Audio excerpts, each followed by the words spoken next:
Jesus, man, you do some talking for a fella that didn't want to do any talking.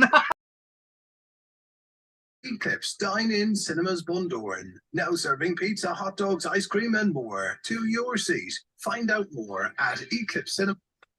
Time to join our man at the movies, Collie McFadden, this week with the latest from Eclipse Cinemas in Bundoran. Hello, Collie. Hello there, Seamie. Welcome from sunny Bundoran, indeed. Bundoran. Well, at least for an hour, because, wow, it's been an old turbulent Easter, hasn't it, really? But I tell you, you must have been busy in the cinema.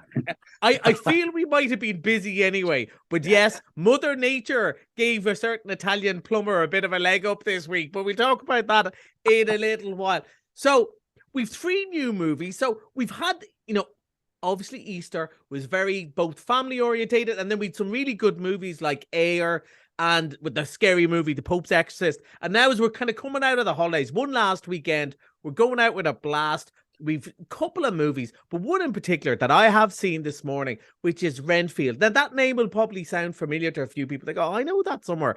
Yes, that is Dracula's faithful assistant. Usually he's kind of the fella who fetches the bodies and cleans up for him, who's famously played by Tom Waits in the Francis Ford Coppola movie. Yes.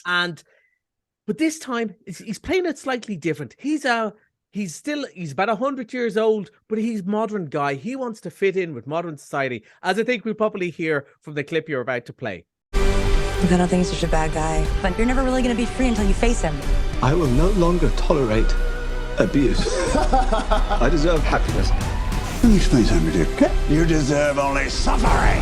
I will unleash an all-out death. Everyone you care about will suffer because you betrayed me.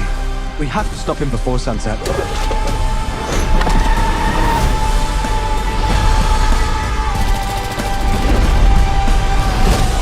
Yeah. I tell you, I've seen the clips. I know you've seen the movie, but I have to say, Nicolas Cage is just this. It looks like it's made for him. Yeah, I didn't even mention him there because I wanted to see if people notice. Nicolas Cage is having the time of his life. Now, we've talked about this quite a lot lately, about proper actors who also, kind of ham it up a bit. And probably the prince of all of these would have been Nicolas Cage at the best of time.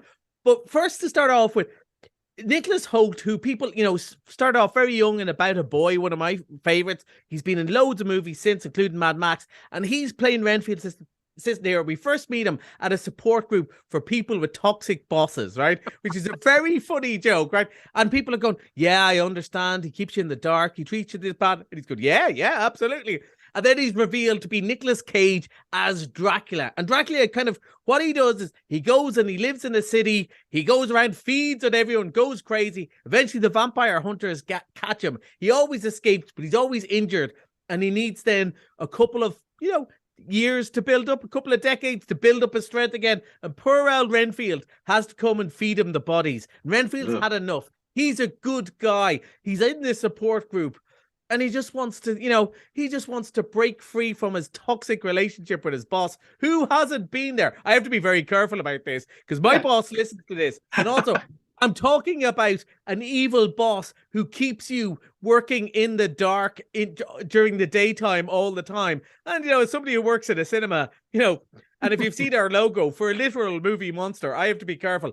But this has just the right blend of absolutely over-the-top acting, actually. As I said, Nicolas Cage, he's not just chewing the scenery, he's eating everyone left, right, and center around him. I like that line. Kind of like Cocaine Bear when we talked about that a couple of weeks ago. When people go, they go in like spurts of crimson everywhere, but it's so unreal. It's not. It's cartoonish, is it? Yeah, it's not like Scream or anything like that. These are not real people. When an arm comes off somebody, you go, well, that wouldn't happen, but it's really funny the way you've just done it. Renfield teams up with the actress Awkwafina, who's really funny. She was brilliant in the second Jumanji, and she's really funny here as the only honest cop in New Orleans.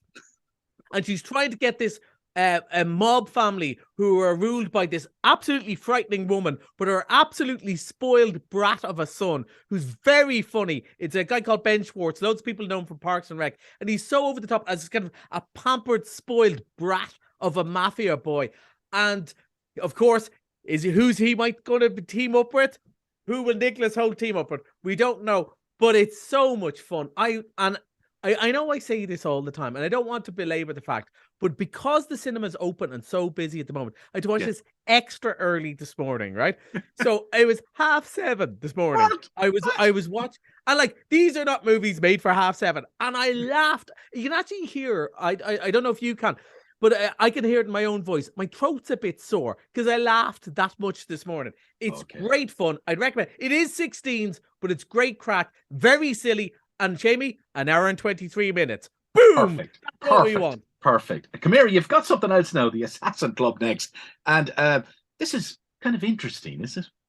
Yeah, well, I haven't seen this one. I went for Renfield. This looks like just your fun, probably fairly standard action thriller. Henry Golding, who's, an up-and-coming star, was kind of linked with the James Bond role. He's, a good guy assassin. These things that only exist in movie world, And he's kind of entered into, I suppose you'd call it a Champions League of assassins, where they're going around shooting each other up. So if you've ever seen Transporter or any of those sort of Euro trash action movies, it's very much from the stable of that. It's the same producer, same makers, and they're usually good crack. Probably relatively forgettable, but good fun. So if you like a big old shoot 'em up, if Renfield sounds a bit too scary or a bit too silly for you, but you love, people jumping over cars and shooting them up, kind of to whet your appetite before Fast and Furious Bit of comes Jackie out Chan in next this. month. Yeah, absolutely. That sort of stuff. Sam Neill is in it as well. Yeah, and like Sam Neill's always good value. Good. Like he's Watch him, always Fred. good.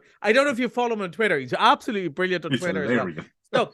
So it's good action fun. And again, there'll be people, grown-ups, who've seen everything over the Easter holidays, and they're looking for just a bit of fun, a bit of action. So we've two good choices for them this weekend. Absolutely. Now you've one Japanese animation coming our way. So this is something we really don't talk about very often, but it's hugely popular. Anime or usually from manga comics. There's huge shops in Dublin that sell loads of them. We don't get them to our cinemas that often. People generally watch them on streaming services, etc. But this has been the biggest movie in Japan in years. It's by a guy who made a movie called Call Me By Your Name. My name. Your name is called. I'll get this right eventually. I was so busy trying to pronounce the Japanese words, I got the English words wrong. But it was a huge, big hit. It's the story. I'll tell you this. The people who are interested in it will know about it. There's people out there who go, I've never got it, but my son loves those anime. He started off with Pokemon, and he loves all those Japanese animations, Howl's Moving Castle, all that sort of stuff. We've already sold a load of tickets for it, and we haven't advertised it at all. So there's a little market there, and we don't always get to go show niche movies here in a small cinema. So I'm delighted we get a chance to see it. I'm really curious to see it myself. It looks really odd and really different, and that's part of the fun. I love my Hollywood blockbusters, and I love my small Irish movies, but I sometimes just love a little palate cleanser or something just a bit mad and different. And Suzami is open. It's only showing this weekend, so there'll be people there who go, oh, my son's mad into those comics. They'll love it. Or daughter, of course. Okay. Did you get to look at Mario? I saw only a half an hour of it because I was so busy. And I have to say, I was a bit snobby about it. It is, not only is it pretty good, I have to say, all the little people are absolutely adoring it. And all the parents are coming out going, I quite enjoy that too. You can see, you see the fear in their eyes. You're a father and a grandfather, Seamie. You know about this. The fear in your eyes going, oh, at least if the young ones like it, I'll be okay. And then you're watching it and going, this is all right, isn't it? But it has been the busiest movie in ages. We talked about Bond. We talked about Spider-Man. On Tuesday, which is the Crazy Prices Day, we had the busiest day since before the pandemic, long before my time involved in the cinema. It was crazy. Now, it is a perfect storm of the movie, the prices and the weather, but even still, it was just so brilliant to see so many people back at the cinema. And what happens as well, when everyone's going to the cinema, loads of people went to see, teenage Other things. Other things. Yeah, mum and dad went to see other things. People are around town. Okay. There seems to be a life around town. It's lovely. Okay, all right. We got to wrap it up. Missed it Monday quickly. Ant-Man. So it's coming back Monday, $5. If you didn't get around it, can't miss it. Okay. That's Collie on the Movies, all at Eclipse Cinemas up there in Bundoran. Thanks, Collie. Bye.